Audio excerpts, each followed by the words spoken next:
श्री हरि विष्णु। आज हम सुनेंगे कार्तिक मास महात्म्य कथा अध्याय 26 का वर्णन।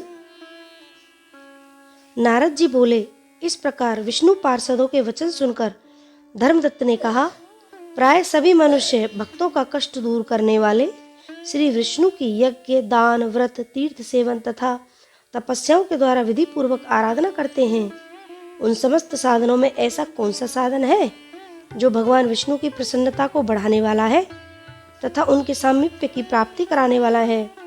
दोनों पार्षद अपने पूर्व जन्म की कथा कहने लगे। हे द्विश्रेष्ठ, आपका प्रश्न बड़ा श्रेष्ठ है। आज हम आपको भगवान विष्णु की शीघ्र प्रसन्न करने का उपाय बताते हैं। हम इतिहास सहित प्राचीन वृत्तांत सुनाते हैं, सावधानी पूर्वक सुनो। ब्राह्मण पहले कांचीपुरी में चोल नामक एक चक्रवर्ती राजा हो गए हैं। उन्हीं के नाम पर उनके अधीन रहने वाले सभी देश चोल नाम से विख्यात हुए। राजा चोल जब इस भूमंडल पर शासन करते थे, उस समय उनके राज्य में कोई भी मनुष्य दरिद्र, दुखी, पाप में मन लगाने वाला अथवा रोगी नहीं था। एक समय की बात है, राजा चोल अनंत शयन नामक तीर्थ में गए, जहाँ जगदीश्वर भगवान विष्णु ने योग निद्रा का आश्रय लेकर शयन किया था। वहाँ भगवान विष्णु के दिव्य विग्रह की राजा ने विधि पूर्वक पूजा की। दिव्य मणि, मुक्ताफल तथा स्वर्ण के बने हुए सुंदर पुष्पों से पूजन करके साष्टांग प्रणाम किया। प्रणाम करके जो ही बैठे, उसी समय उनकी दृष्टि भगवान के पास आते हुए एक ब्राह्मण पर पड़ी, जो उन्हीं की कांची नगरी के निवासी थे। उनका नाम विष्णुदास था। उन्होंने भगवान की पूजा के लिए अपने हाथ में तुलसी दल और जल ले रखा था। निकट आने पर उन ब्राह्मण ने विष्णु सूक्त का पाठ करते हुए देवादिदेव भगवान को स्नान कराया और तुलसी की मंजरी तथा पत्तों से उनकी विधिवत पूजा की। राजा चोल ने जो पहले रत्नों से भगवान की पूजा की थी, वह सब तुलसी पूजा से ढक गई। यह देख राजा कुपित होकर बोले, विष्णुदास, मैंने मणि और स्वर्ण से भगवान की जो पूजा की थी, वह कितनी शोभा पा रही थी। तुमने तुलसी दल चढ़ाकर उसे ढक दिया। बताओ ऐसा क्यों किया? मुझे तो ऐसा जान पड़ता है कि तुम दरिद्र और गंवार हो, भगवान विष्णु की भक्ति को बिल्कुल नहीं जानते। राजा की यह बात सुनकर द्विश्रेष्ठ विष्णुदास ने कहा, राजन, आपको भक्ति का कुछ भी पता नहीं है। केवल राजलक्ष्मी के कारण आप घमंड कर रहे हैं।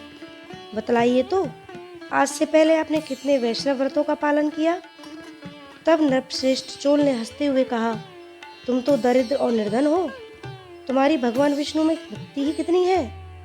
तुमने भगवान विष्णु को संतुष्ट कराने वाला कोई यज्ञ और दान आदि नहीं किया है, और ना पहले कभी कोई देव मंदिर ही बनवाया है। इतने पर भी तुम्हें अपनी भक्ति का इतना गर्व है। अच्छा, तो ये सभी ब्राह्मण मेरी बात सुन लें। भगवान विष्णु के दर्शन पहले मैं करता हूँ या यह ब्राह्मण?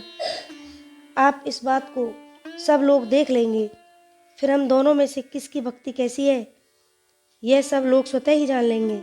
ऐसा कहकर राजा अपने राजभवन को चले गए। वहाँ उन्होंने महर्षि मुद्गल को आचार्य बनाकर वैष्णव यज्ञ प्रारंभ किया। उधर सदैव भगवान विष्णु को प्रसन्न करने वाले शास्त्रोक्त नियमों में तत्पर विष्णुदास भी व्रत का पालन करते हुए वहीं भगवान विष्णु के मंदिर में टिक गए। उन्होंने माघ और कार्तिक के उत्तम व्रत का अनुष्ठान, तुलसी वन की रक्षा, एकादशी के द्वादशाक्षर मंत्र का जाप, नृत्य, गीत आदि मंगलमय आयोजनों के साथ प्रतिदिन षोडशोपचार से भगवान विष्णु की पूजा आदि नियमों का आचरण किया। वे प्रतिदिन चलते फिरते और सोते हर समय भगवान विष्णु का स्मरण किया करते थे। उनकी दृष्टि सर्वत्र सम हो गई थी। वे सब प्राणियों के भीतर एकमात्र भगवान विष्णु को ही स्थित देखते थे। इस प्रकार राजा चोल और विष्णुदास दोनों ही भगवान लक्ष्मीपति की आराधना में संलग्न थे। दोनों ही अपने व्रत में स्थित रहते थे और दोनों की ही संपूर्ण इंद्रियां तथा समस्त कर्म भगवान विष्णु को समर्पित हो चुके थे। इस अवस्था में उन दोनों ने दीर्घ काल व्यतीत किया। तो ये है कार्तिक मास महात्म्य कथा अध्याय 26 का वर्णन। श्री हरि विष्णु।